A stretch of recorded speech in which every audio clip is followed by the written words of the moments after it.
Assalamualaikum warahmatullahi wabarakatuh. Kaifa halukum? Selamat pagi Ananda semuanya. Bagaimana kabar kalian? Ustaz harapkan kalian selalu dalam keadaan sehat dan tetap menjaga protokol kesehatan karena kita masih dalam situasi COVID-19. Baik, melanjutkan pembahasan kita minggu sebelumnya, Ustadz sudah menugaskan kalian untuk membaca dan menyimak materi pada bab 4 tentang semangat kebangkitan nasional tahun 1908. Pada hari ini kita akan membahas hal-hal pokok yang terjadi ketika masa penjajahan Belanda. Nah, untuk absensi kehadiran, silahkan kalian tuliskan nama dan kelas di kolom komentar. Baik, untuk mengawali pembelajaran kita, marilah kita berdoa terlebih dahulu. Berdoa dimulai. Bismillahirrahmanirrahim. Raditu billahi rabba wa bil islami dina wa bi Muhammadin nabiyya wa rasula. Rabbi zidni ilman warzuqni fahman. Amin amin ya rabbal alamin. Adapun tujuan pembelajaran kita pada hari ini yaitu pertama, mensyukuri nilai dan semangat kebangkitan nasional tahun 1908 dalam perjuangan kemerdekaan Republik Indonesia secara tulus. Kedua, menyajikan hasil penalaran tentang tokoh kebangkitan nasional dalam perjuangan kemerdekaan Republik Indonesia. Sejarah berdirinya kekuasaan Belanda di negara Indonesia. Awal mulanya yaitu terjadi ketika rusaknya perekonomian Eropa akibat perperangan dan berkembangnya teknologi pelayaran pada abad ke-15 yang menyebabkan negara-negara di Eropa melakukan ekspedisi untuk mencari sumber ekonomi yang baru ke seluruh dunia. Nah, adapun kondisi bangsa Indonesia sebelum tahun 1908. Awal mula penjajahan Belanda di Indonesia dimulai sejak berdirinya POC, yaitu pada tanggal 20 Maret 1602. POC melakukan tindakan dengan melaksanakan politik adu domba atau politik divide et impera.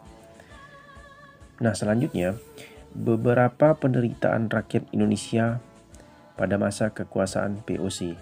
Nah, pertama adanya kerja paksa atau rodi, yaitu pembuatan jalan dari Anyer Bali sampai Panarukan, yaitu terjadi pada zaman Dianles tahun 1808 sampai 1811. Yang kedua adanya tanam paksa atau kultur stelsel pada zaman Gubernur Hindia Belanda yang bernama Van de Bos, yaitu tahun 1828. Yang mengharuskan seluruh hasil pertanian menjadi milik pemerintahan Belanda pada masa itu.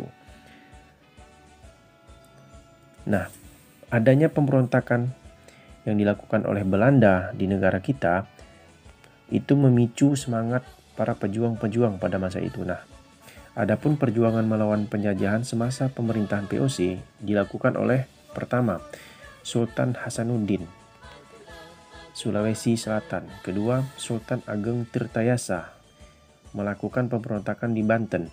Yang ketiga, Tuanku Imam Bonjol melakukan perlawanan di Sumatera Barat, Padang. Yang keempat, Pangeran Diponegoro di Jawa Tengah. Nah, bisa kalian lihat pada gambar berikut ini. Gambar pertama adalah Pangeran Diponegoro. Yang kedua, Sultan Hasanuddin. Yang ketiga, Sultan Ageng Tirtayasa. Dan gambar yang keempat adalah Tuanku Imam Bonjol. Nah, selanjutnya, atas desakan berbagai pihak, akhirnya pemerintah Belanda menerapkan politik balas budi. Namun apa yang terjadi? Politik balas budi ini hanya untuk kepentingan pihak Belanda sendiri. Contohnya, adanya pembangunan sekolah untuk kepentingan tenaga terampil dan murah. Kemudian mereka membuat irigasi untuk mengairi perkebunan milik pemerintahan Belanda.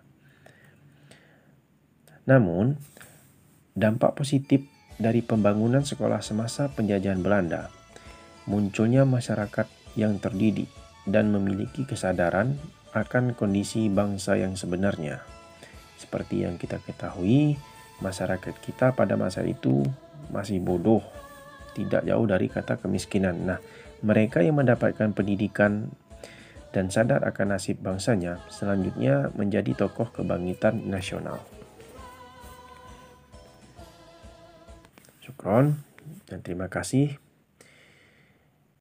Demikian yang dapat Ustadz sampaikan terkait hal-hal pokok tentang kebangkitan nasional. Jika ada yang ingin ditanyakan, silakan tulis di kolom komentar dan akan kita bahas segera. Terima kasih. Wabillahi taufiq wal hidayah. Wassalamualaikum warahmatullahi wabarakatuh.